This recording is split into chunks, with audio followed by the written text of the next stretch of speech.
سيدنا محمد وعلى آل سيدنا محمد وأصحاب سيدنا محمد وبارك وسلم عليه. الحمد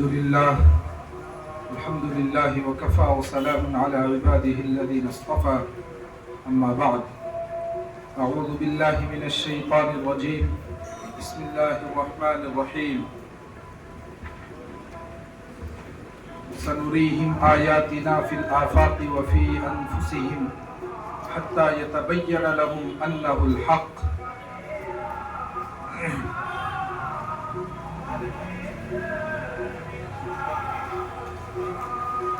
من كان يرجو لقاء ربه فليعمل عملا صالحا ولا يشرك بعبادة ربه أحدا. صدق الله العظيم. میرے ایمانی بھائیوں، جیسا کہ حضرت مولانا نے فرمایا کہ فکر آخرت کے تعلق سے یہ مجلس ہے. آپ حضرت مفتی جعفر صاحب دامت برکاتہم العالیہ کو سنیں گے. میں صرف مجلس کا تعارف کرانے کے لیے حاضر ہوا. آخرت کی فکر آتی کیسے ہے؟ کیا ثبوت ہے ہمارے پاس کہ آخرت کی فکر ہونی چاہیے، اور وہ کیسے نصیب ہوتی ہے؟ آخرت میں کیا ہونے والا ہے؟ مرنے کے بعد کی زندگی کیا ہے؟ اس کے لیے انسان کو کیا کرنا چاہیے؟ کہاں سے وہ گائیڈ لائنز ملتی ہیں، وہ رہنمائی کہاں سے ملتی ہے؟ کس چیز کو سامنے رکھ کر کے انسان آخرت کی فکر کرے؟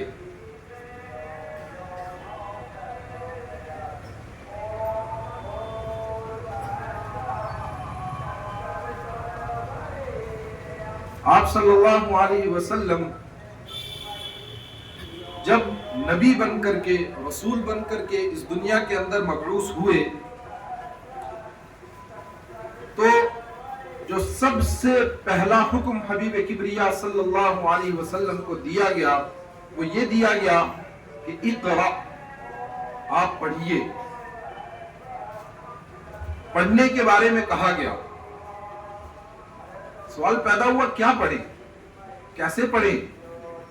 آج تک تو دنیا بہت کچھ پڑھتی ہوئی آ رہی تھی اور پڑھتی رہے گی اور پڑھ رہی ہے. قوم عاد نے بھی بہت کچھ پڑھ رکھا تھا، جس کی وجہ سے انہوں نے بڑی بڑی عمارتیں بھی بنائی تھی، اور قوم ثمود کے بھی بہت بڑے بڑے کارنامے تھے، ان کے علمی کارنامے بھی تھے. وہ اپنے آرکیٹیکٹ کے اندر بہت مشہور تھے. تو پڑھنا کیا ہے، کیسے پڑھنا ہے؟ فرمایا اقرأ بسم ربک الذی خلق، اپنے رب کے نام سے پڑھو. الذی خلق، جس نے تمہیں پیدا کیا. اس رب کے نام سے پڑھو جس رب کا نام تعلیم سے سائیڈ کر دیا، تعلیم سے ہٹا دیا. اس رب کے نام سے پڑھو گے تو آخرت کا پتہ چلے گا آخرت کیا چیز ہے. ضروریات زندگی کے لیے انسان کو بہت ساری چیزوں کا جاننا ضروری ہے، لیکن ضرورت آخرت کے لیے اس علم کا جاننا ضروری ہے جس کے شروع میں اللہ کا نام آئے. یعلمون ظاہرا من الحیات الدنیا وہم عن الآخرۃ هم غافلون. قرآن پاک میں کہا لوگ بہت کچھ پڑھتے ہیں، بڑا کچھ سیکھتے ہیں، لیکن اس کا جو کنکلوژن ہے، جو اس کا خلاصہ ہے، وہ یہ ہے یعلمون ظاہرا من الحیات الدنیا، دنیا کی اوپر کی چیزیں پڑھتے ہیں. وہم عن الآخرۃ هم غافلون، آخرت سے غافل ہیں. آخرت کے بارے میں کوئی نہیں پڑھتا، نہ کوئی پڑھاتا ہے نہ کوئی پڑھتا ہے، نہ اس کے لیے کوئی انسٹیٹیوٹ ہوتا ہے، نہ کوئی ادارہ بنتا ہے، نہ کوئی کالج، نہ کوئی یونیورسٹی بنتی ہے. وہم عن الآخرۃ هم غافلون. اور جتنا کچھ وہ دنیا کا بھی پڑھتے ہیں ضرورت ہے، اس کا بھی مقصد کیا ہوتا ہے؟ لم یرد الا الحیات الدنیا ذالک مبلغهم من العلم. دنیا میں جو کچھ بھی سیکھا اس کا مقصد الا الحیات الدنیا، دنیا کی 4 دن کی زندگی کے کچھ مزے اڑا لیے جائیں. لم یرد الا الحیات الدنیا، نہیں چاہتے بس انہیں دنیا چاہیے، دنیا کی ڈیمانڈ ہے، دنیا کی چاہت ہے اس علم کے ذریعے سے. وہم عن الآخرۃ ہم غافلون، آخرت سے بہراور نہیں ہے، آخرت کو پہچانتے نہیں ہیں، آخرت کا تعارف نہیں ہے. یعنی کوئی علم کی ڈسکریمنیشن نہیں تھی، کوئی فرق نہیں تھا، لیکن کر دیا گیا، اس میں سے رب کا نام نکال دیا گیا، کھینچ کر کے سائڈ کر دیا. کہیں ملتا ہی نہیں ہے رب کا نام. رب کیا ہوتا ہے کوئی بتاتا ہی نہیں ہے. درختوں کے بارے میں پڑھایا، درختوں کی قسمیں پڑھی، اس کی بنیادیں پڑھی، اس کے بارے میں سب کچھ پڑھ لیا. آپ پڑھے لکھے لوگ ہیں، لیکن یہ کوئی نہیں بتاتا ہے کہ یہ آئے کہاں سے، کیا ہوا، بنیاد کیا بنی. وہی نیچر ہو گیا، فطرتن ہو گیا. وہ فطرت کیا ہے؟ وہی رب ہے. اقرا بسم ربک الذی خلق، فرمایا اپنے رب کے نام سے پڑھو، رب کے نام سے پڑھو. تو جو رب ہے اس نے بتایا ہے کہ آخرت ہے. کہاں بتایا؟ قرآن پاک میں اللہ رب العزت نے بتایا کہ مر کر کے رب کے سامنے حاضری دینی ہے، اس کو جواب دینا ہے، اس کو بتانا ہے کہ کیسی زندگی گزاری ہے. کیسے مانا جائے کہ یہ قرآن رب کی طرف سے آیا ہے، اس نے ہمیں دیا ہے، اس کی طرف سے یہ رہنما اصول ہے. یا ایھا الناس قد جاءتکم موعظۃ من ربکم وشفاء لما فی الصدور، انسانیت کے لیے ہدایت نامہ یہ رب کی طرف سے ہے. کیسے مانا جائے؟ فرمایا اگر تم ان کنتم فی ریب مما نزلنا علی عبدنا فاتوا بسورۃ من مثلہ، تمہیں لگتا ہے کہ یہ رب نے نہیں بھیجا، تمہارے جیسے کسی بندے نے اس کو لکھا ہے، کسی انسان نے، جیسے باقی مذہبی کتابیں لکھی جاتی ہیں یہ بھی کسی انسان کے ذریعے لکھا ہے. فاتو تو لے کر کے آؤ بسورۃ من مثلہ، اس جیسی ایک سورت، اس جیسا ایک لیکچر بنا کر کے لے آؤ. اگر تمہیں لگتا ہے کہ یہ تمہارے جیسے بندے نے لکھا ہے تو تم بھی انسان ہو، وہ بھی انسان ہے، لاؤ بنا کر کے اس جیسا. نہیں لا سکتے، اس کا مطلب یہ رب نے لکھا ہے، رب نے بھیجا ہے، اور اس نے بتایا ہے کہ آخرت ہے، تو اس کا مطلب وہ ہے. جس نے ساری کائنات کو بنایا، کائنات کے نظام کو بنایا، کائنات کو وجود بخشا، اس نے کہا کہ مر کر کے میرے سامنے آنا ہے. اور یہ قانون کا بھی تقاضا ہے، یہ انصاف کا بھی تقاضا ہے کہ اس کے سامنے حاضری ہو، آخرت ہو، کوئی فیصلے کا دن ہو، کوئی ڈے آف ججمنٹ ہو جہاں پر فیصلہ سنایا جائے. یہ ظالم ہے، اس کو سزا ملے گی، یہ مظلوم ہے، اس کو اس کا حق دیا جائے گا. اس لیے کہ دنیا کے اندر بہت مرتبہ ایسا ہوتا ہے ایک انسان ظلم سہتے سہتے دنیا سے چلا جاتا ہے، اور ایک انسان ظلم کرتے کرتے دنیا سے چلا جاتا ہے. اگر ان کو انصاف نہیں ملے گا تو پھر تو یہ دنیا گویا اندھیر نگری اور چوپٹ راج ہو گیا ہے، جس کی لاٹھی اس کی بھینس ہو جائے گی. کہتے ہیں ایک کوئی بیچارے بزرگ آدمی تھے، وہ کسی گاؤں میں گئے، وہاں پر جا کر کے انہوں نے دیکھا کہ بھائی لوگوں کا بڑا عجیب معاملہ ہے، یہاں تو کسی چیز ہونے کی وجہ سے قدر و قیمت ہی نہیں ہے، سب برابر ہی چل رہا ہے. گھی بھی اسی بھاؤ میں ہے، ڈالڈا بھی اسی بھاؤ میں ہے، تیل بھی اسی قیمت پر ہے، آلو بھی اسی ریٹ پر ہے، اور مٹن بھی اور چکن بھی اسی ریٹ پر ہے. وہ بڑے پریشان ہوئے، بڑا عجیب مسئلہ ہے. کہا اپنے ساتھی کو، اپنے مرید کو یہاں سے نکل جانا چاہیے. اس نے کہا نہیں، یہاں تو مزے، یہاں تو ہم قیمتی چیزیں سستے داموں میں کھائیں گے، پیئیں گے، استعمال کریں گے. یہاں ڈالڈا بھی 100 روپے ہے، گھی بھی 100 روپے ہے. ڈالڈا کیوں کھائیں گے، گھی کھایا کریں گے نا. یہاں مرغا بھی پولٹری فارم کا وہ بھی 100 روپے میں مل رہا ہے، مٹن بھی 100 روپے میں مل رہا ہے، مٹن کھایا کریں. انہوں نے کہا نا مجھے کچھ گڑبڑ لگ رہی ہے، یہاں سے نکلنا چاہیے. وہ تو چلے گئے، اس نے نہیں مانی، وہ وہیں رہا، کھا کھا کر کے ٹھیک ٹھاک ہو گیا ہے، اور اس کی گردن بھی موٹی اور بدن بھی موٹا ہو گیا. تو ایک دن کوئی مرڈر ہو گیا شہر کے بیچ میں، شہر میں کوئی مرڈر ہوا. جج نے بلایا، جی کس نے قتل کیا، بلا کر کے لائے ایک بندے کو، اور اس کو پھانسی دینے لگے. کہا یہ تو بہت سوکھا ہوا بندہ ہے، اس پر وہ پھندا فٹ ہی نہیں آ رہا ہے، یہ تو بہت ہی کمزور ہے، وہ ٹائٹ کر کے بھی اس کی گردن سے نکل جاتا ہے. تو کہا کیا کرے؟ کہا ڈھونڈو شہر میں جس کی موٹی گردن ہے، اس کو چڑھا دو پھانسی پر. وہ اب پریشان ہوا کہ میرے وہ بزرگ نے کہا تھا نا اندھیر نگری چوپٹ راج ہے، یہاں پر جس کی لاٹھی اس کی بھینس ہے. اگر ایسا چلتا رہے گا، کہیں فیصلہ نہیں ہوگا، تو یہ تو اندھیر نگری چوپٹ راج ہو جائے گا. آخرت کا ہونا ضروری ہے. کامن سینس بھی کہتی ہے، انسان کی عقل کہتی ہے کہیں نہ کہیں فیصلہ ہونا چاہیے، جہاں انصاف ملے، جہاں سنوائی ہو، جہاں رب خود فیصلہ کرے، جہاں کسی وکیل کی ضرورت نہ ہو، کسی بتانے والے کی ضرورت نہ ہو، وہ تو خود اس کے پاس سارا ریکارڈ موجود ہو۔ ما لہذا الکتاب لا یغادر صغیرۃ ولا کبیرۃ الا احصاها ووجدوا ما عملوا حاضرا ولا یظلم ربک احدا۔ انسان دیکھے گا اپنا ریکارڈ، وہاں سب موجود۔ ما لہذا الکتابی، بندے نے اپنی کتاب کو دیکھا، کھولا، اس میں دیکھا سب رب نے لکھ کر کے رکھا ہوا ہے۔ انسان کہے گا ما لہذا الکتاب، اس کو کیا ہو گیا؟ لا یغادر صغیرۃ ولا کبیرۃ الا احصاها، اس نے تو سارا کچھ نوٹ کر کے رکھا ہوا ہے، سب یہاں لکھا ہوا ہے، کسی کی ضرورت ہی نہیں ہے بتانے والے کی۔ ووجدوا ما عملوا حاضرا، جو جو لوگوں نے کیا ہوگا سب سامنے نظر آ جائے گا۔ ولا یظلم ربک احدا، اور آپ کا رب کسی پر ظلم نہیں کرے گا، کسی پر زیادتی نہیں کرے گا۔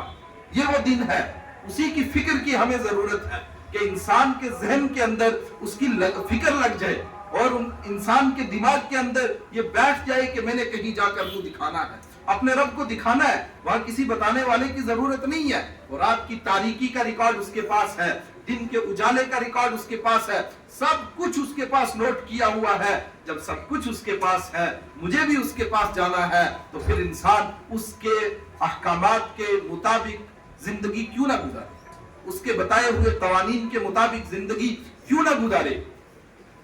فلا وربک لا یؤمنون حتی یحکموک فیما شجر بینہم ثم لا یجدوا فی انفسہم حرجا مما قضیت۔ کہ لوگو تم کہتے ہو کہ ہم ایمان لائے، ہم آخرت کو مانیں گے، اس کی ہمیں لگن ہے، تو کہا پھر اس کو ماننا پڑے گا کہ جس کو میں نے تمہارے لیے رول ماڈل بنا کر کے بھیجا، اس کی زندگی کو اپناؤ، اپنی زندگیوں کے اندر اس کی زندگی کو لاؤ، تو تمہارے لیے آخرت میں کامیابی، فقد فاز فوزا عظیما، بہت بڑی کامیابی ہے تمہارے لیے، بہت بڑا انعام ہے تمہارے لیے۔ اما من اوتی کتابہ بیمینی، اور میں نے عرض کر دیا یہ کوئی ہوائی بات نہیں ہے، ثابت ہو گیا کہ یہ کتاب رب کی طرف سے آئی ہے۔ جب اس کی طرف سے آئی ہے، اس میں لکھا ہوا ایک ایک حرف اس کی طرف سے ہے۔ وہ کہہ رہا ہے لوگوں ایک دن آنے والا ہے، اس کو منہ دکھانا پڑے گا۔ تلفح وجوہہم من ثقلت موازینہ فاولئک هم المفلحون ومن خفت موازینہ فاولئک الذین خسروا انفسهم بما كانوا بآیاتنا یظلمون۔ کچھ لوگ ہیں جن کا نامہ اعمال بھاری ہوگا، ان کو اچھا رزلٹ ملے گا، ان کا اچھا نتیجہ آ جائے گا۔ فاولئک هم المفلحون، وہ تو بڑے خوش ہوں گے، بڑے مزے میں ہوں گے۔ اما من اوتی کتابہ بیمینہ، ان کو نامہ اعمال دائیں ہاتھ میں ملے گا، اور وہ اتنے خوش ہوں گے، ہاؤ اقرؤ کتابیہ، وہ کہیں گے یہ میرا رزلٹ ہے، آج تو میں پاس ہو گیا، آج تو میرے مزے آ گئے۔ لیکن دوسرا بندہ اما من اوتی کتابہ بشمالہ، نامہ اعمال بائیں ہاتھ کے اندر ملا، اور وہ پریشان، یقول یا لیتنی لم اوت کتابیہ، میرے رب مجھے میرا نامہ اعمال نہ دیا ہوتا، میرا رزلٹ نہ دکھایا ہوتا، یا لیتنی لم اوت کتابیہ ولم ادری ما حسابیہ، مجھے پتہ ہی نہ ہوتا میرا کیا حساب ہونے والا ہے، کیا نتیجہ نکل، مجھے کوئی نہ بتاتا۔ لم ادری ما حسابیہ یا لیتہا کانت القاضیہ، موت جو آئی تھی، میں ایک مرتبہ مرا تھا، مر ہی گیا ہوتا، ختم ہی ہو گیا ہوتا، مجھے کوئی پوچھنے والا نہ ہوتا۔ آج تو ذلت ہو گئی، آج میں سامنے کھڑا ہوں، میرا بیٹا ہے، میری بیوی ہے، میرا باپ ہے، میرے بچے ہیں، سب کے سامنے میں کھڑا ہوں، میرے طلبہ ہیں، میں استاد ہوں اور اگر میں شاگرد ہوں تو میرے استاد کھڑے ہیں، سب کے سامنے مجھے پیش کیا جا رہا ہے۔ اور پھر یوم یفر المرء من اخیہ امہ و ابیہ و صاحبتہ و بنیہ، وہ ایسا دن ہے ہر ایک دوسرے سے بھاگے گا، کوئی کسی کے کام نہیں آئے گا، اپنی اپنی نباہ محمد، چھڈ پرواہ یارا، کوئی کسی کے کام نہیں۔ یوم یفر المرء من اخیہ و امہ و ابیہ و صاحبتہ و بنیہ، وہ بیوی جو دکھ درد میں ساتھ دینے والی وہ چھوڑ کر چلی جائے گی، جن بچوں کے لیے اتنے کام کرتا رہا، اپنی کمر ٹیڑھی کر دی، انہی کے کمانے کے لیے، انہی کا فیوچر بنانے کے لیے، ان کا مستقبل بنانے کے لیے، اگر کام اچھے نہیں تھے تو وہ بھی چھوڑ کر کے بھاگ جائیں گے، وہ بھی ساتھ نہیں دیں گے۔ اور پھر یقول یا لیتنی لم اوت کتابیہ ولم ادری ما حسابیہ یا لیتہا کانت القاضیہ، موت نے کیوں نہیں میرا کام تمام کر دیا، موت نے مجھے ختم ہی کیوں نہیں کر دیا۔ یا مالک لیقضی علینا ربک،